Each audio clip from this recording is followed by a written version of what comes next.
For decades, gearheads swapped the same rumor about the building at 957 North Beach Street in Daytona Beach, that behind its unremarkable walls sat a locked vault of banned engines, secret blueprints, and technology so far ahead of its time that NASCAR itself wanted it buried. It was the kind of story that grows in the telling, passed between race shops and internet forums until the man and the myth became impossible to separate. But when Henry "Smokey" Yunick actually died and the doors of his famous shop finally opened to the public, what came out wasn't a conspiracy.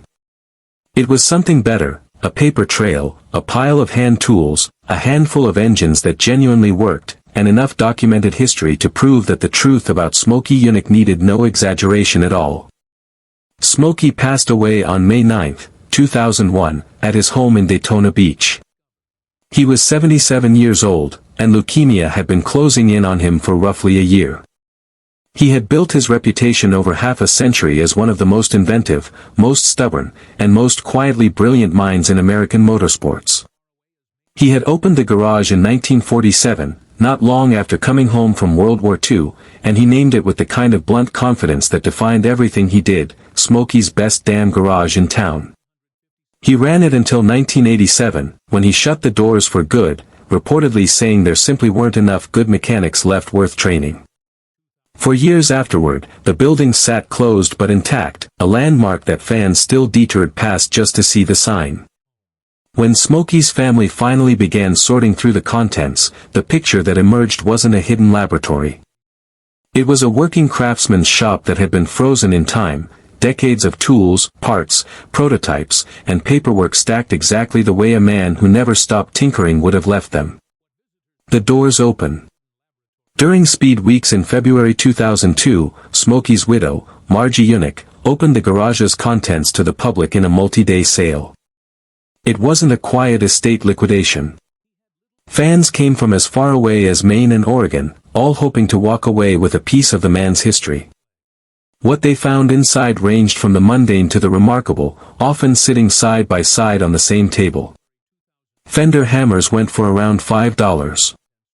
Boxes of used race car parts sold for $20.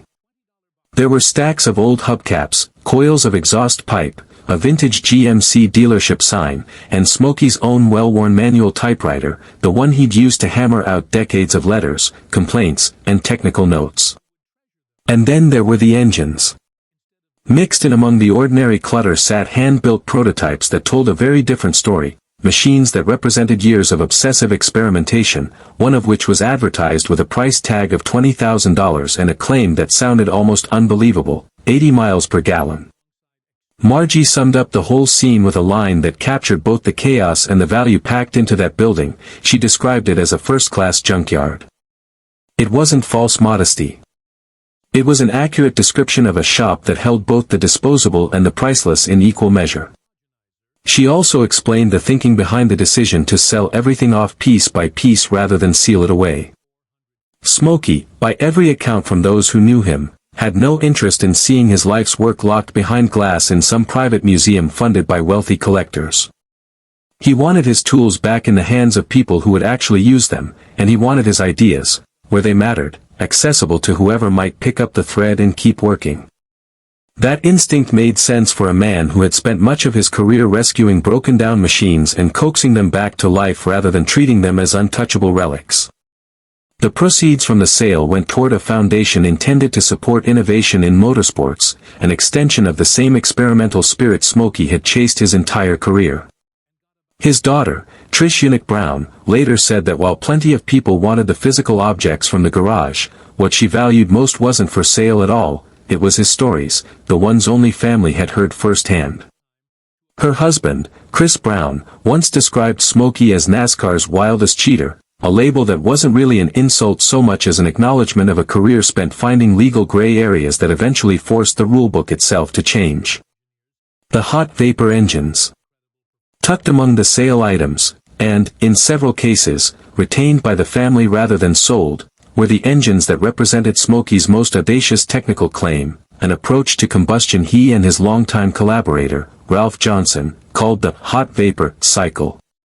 Johnson was a Holley carburetor specialist and General Motors dyno technician, and starting back in the 1950s, he and Smokey began chasing an idea that ran against conventional engine-building wisdom.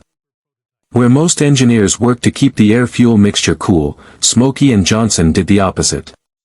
They used waste heat pulled from the exhaust and coolant system to superheat and fully vaporize the fuel before it ever reached the cylinders, running the mixture through what Smokey called a homogenizer, an exhaust-driven turbine mounted beneath the carburetor, and through a heavily wrapped intake manifold.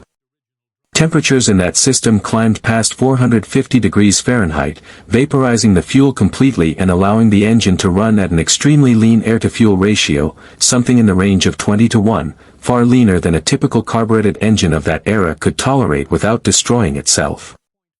The technology's most famous demonstration came in the mid-1980s, when Smokey built a version around a 2.5-liter Pontiac Iron Duke 4-cylinder, the same engine used in the Fiero. In stock form, that engine produced roughly 90 horsepower and about 35 miles per gallon on the highway.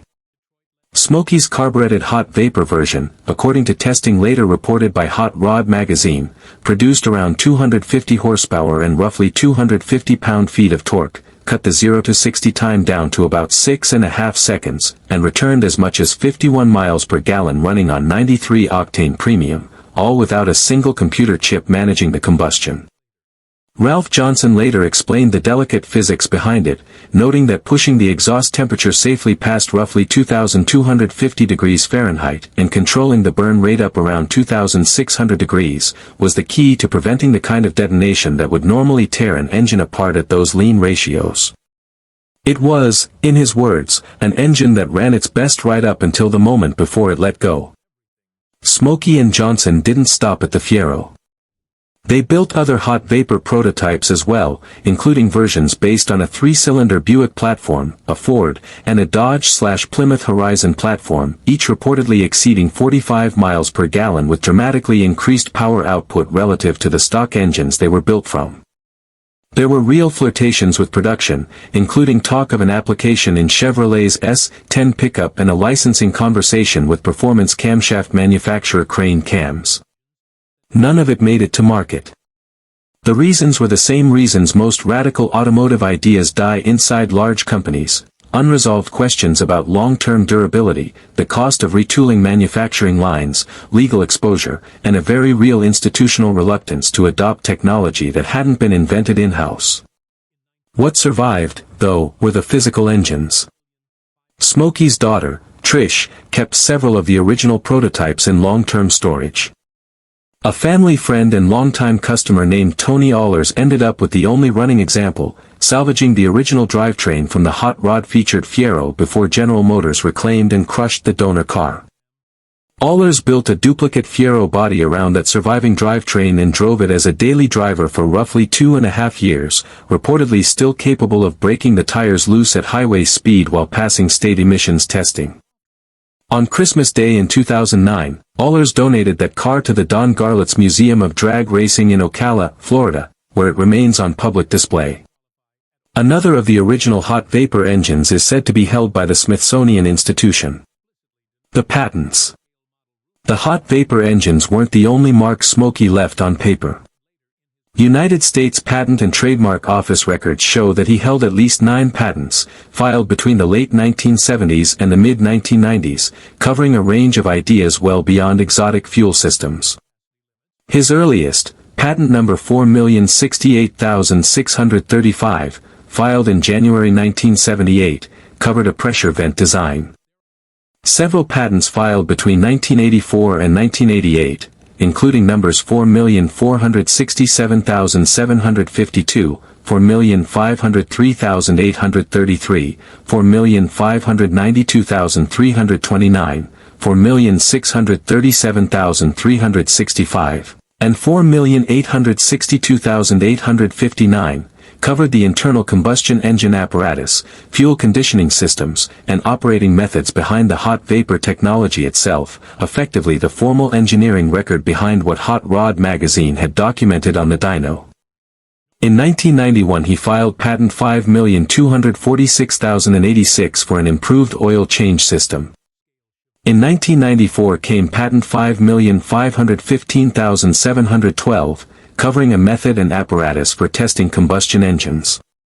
And in 1996, near the end of his life, he filed patent 5,645,368 for a racetrack design featuring a novel crash barrier, a direct outgrowth of safety concerns he had been raising since the 1980s.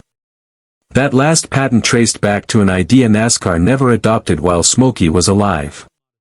In the early 1980s, long before anything resembling the modern safer barrier existed, he proposed a soft-wall concept built from old tires sandwiched between layers of plywood, designed to absorb impact energy instead of simply stopping a car dead against solid concrete. NASCAR didn't act on it at the time, and drivers kept racing against unforgiving walls for years afterward. His frustrations with safety weren't limited to walls, either. In 1961 he built pneumatic air jacks meant to lift stock cars instantly during pit stops, a genuine innovation that NASCAR rejected as inappropriate for the series. The following year, he mounted a large wing over the engine of a Watson Roadster driven by Jim Rathman at the Indianapolis 500. It generated real downforce and improved cornering, but created enough straightaway drag that the United States Auto Club banned it almost immediately. Decades later, wings became mandatory equipment across IndyCar, Formula One, and Can-Am racing, vindication that arrived long after the sanctioning bodies that rejected the idea had moved on. The Chevelle that rewrote the rulebook. No piece of Smokey Yunick folklore has been repeated, distorted, and mythologized quite like the story of his so-called 7/8 scale Chevelle. The legend claims that Smokey built a Chevrolet Chevelle that was subtly shrunk down from factory dimensions, smaller, lighter, and slippery enough through the air that NASCAR officials couldn't figure out why it was so fast until they measured it and found it wasn't full size at all. The measurements simply don't support that story. A true 7/8 scale car would have been roughly 10 inches narrower and more than 2 feet shorter than a stock Chevelle, changes that would have been obvious to anyone walking past it in the garage, let alone NASCAR's own inspectors. What Smokey actually built, working with genuine developmental support from Chevrolet engineering, were a series of 1966 bodied Chevelles finished with his own meticulous modifications. He shifted the body slightly rearward on the chassis to improve weight distribution, reworked the floor pan to manage airflow underneath the car, subtly lowered the roofline and windows, raked the windshield back, reshaped the fenders and drip rails, and reworked the front bumper into a taller, more aerodynamic profile. None of it involved shrinking the car. All of it involved sculpting stock sheet metal into something that cut through the air far better than NASCAR's rulebook had anticipated. At Daytona, driving one of these cars, veteran racer Curtis Turner became the first driver ever to qualify at over 180 miles per hour on that track, a genuine record, not a myth. NASCAR officials, suspicious that something didn't add up, eventually used a wrecked Chevelle as a physical pattern to create the sport's first standardized inspection templates, a practice that shaped how NASCAR checked every car on the grid for decades afterward. Smokey himself denied the scale model rumor directly, both in a 1987 Circle Track magazine interview and later in his own memoir, insisting his modifications were far more calculated than a simple resizing trick ever could have been. That same gray area philosophy showed